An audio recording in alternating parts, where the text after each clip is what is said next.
AF Urdu stories के देखने वालों अस्सलामु अलैकुम। अगर अभी तक आपने हमारे चैनल को सब्सक्राइब नहीं किया तो ज़रूर सब्सक्राइब कर लें ताकि आने वाली वीडियोस आप तक पहुंच सकें। उसके पूरे बदन पर नील पड़े हुए थे और मैं उसकी हालत देखकर कांप रहा था। अगर मेरे बस में होता तो जिसने उसका ये हाल किया था उसका भी यही हाल करता। मैं उसको इस हालत में देखकर वाकई ही कांप उठा था। नाजुक मिजाज और ज़हीन लड़की थी, यूनिवर्सिटी में तालीम हासिल कर रही थी और वो अपनी काबिलियत की वजह से बहुत मशहूर थी। मेरी मुलाकात उससे एक ऐसे फंक्शन में हुई थी जिसमें मुझे ज़बरदस्ती बुलवाया गया था। वैसे तो मैं ऐसी तकरीबात में नहीं जाया करता, लेकिन उस दिन शायद मेरी किस्मत मुझे खींच कर ले गई। वो सामने बैठी हुई थी।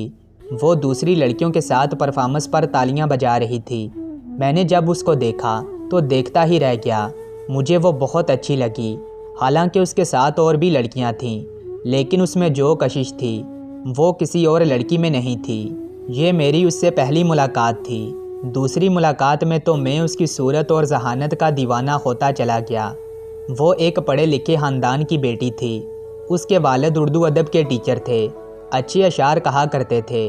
मैं निदा से मुलाकात से पहले उसके वालिद की शायरी का दीवाना था और उनके अशार मुझे याद थे। इसलिए मैंने जब निदा को उसके वालिद साहब के अशार सुनाए तो वो समझ गई कि ये तो मेरे वालिद साहब के लिखे हुए अशार हैं। तो वो हैरान रह गई। वाह, आपने तो पापा को अच्छी तरह से पढ़ रखा है। हाँ, बहुत अच्छी तरह। और अब मैं उनकी साहबजादी को पढ़ने की कोशिश कर रहा हूँ। मैं मुस्कुरा कर बोला, बहुत मुश्किल है जनाब, आप मुझे इतनी आसानी से नहीं पढ़ सकते। मैं कोई किताब नहीं हूँ जिसको एक बार पढ़कर बंद कर दिया जाए। ये तो मैं भी जानता हूँ। मैंने उसको देखते हुए कहा, हमारे दरमियान शायराना बातें हुआ करती थीं और मैंने पक्का इरादा कर लिया था कि मैं अपनी ज़िंदगी की साथी उसी को ही बनाऊँगा। मुझे यकीन था कि मेरे या निदा के घर वाले इस रिश्ते से इनकार नहीं करेंगे। दोनों की दोस्ती प्यार में बदलने लगी थी। एक दिन अचानक वो सब कुछ हो गया जिसका मैं तसव्वुर भी नहीं कर सकता था। आज उसका पूरा बदन कांप रहा था। उसके पूरे जिस्म पर नील के गहरे निशानात थे। मैं पागलों की तरह उससे पूछने लगा कि निदा बताओ तुम्हें क्या हुआ? ये नील के निशान, ये कांपता जिस्म, ये सब क्या है? किसने तुम्हारा ये हाल किया? वो रोते हुए कहने लगी, बेदर्द और जालिम लोगों ने। कौन बेदर्द और जालिम लोग? वो बहुत ताकतवर लोग हैं। वो हिचकियों से रोती जा रही थी। हम उनका कुछ भी नहीं बिगाड़ सकते। खुदा के लिए निदा कुछ तो बताओ, हुआ क्या है? ये सब कैसे और क्यों हो गया? आखिर हुआ क्या है निदा?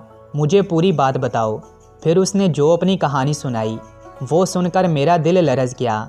मेरा दिल करची करची हो गया। आखिर वो मेरी मोहब्बत थी।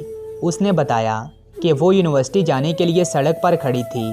अचानक उससे कुछ फासले पर एक गाड़ी आकर रुक गई।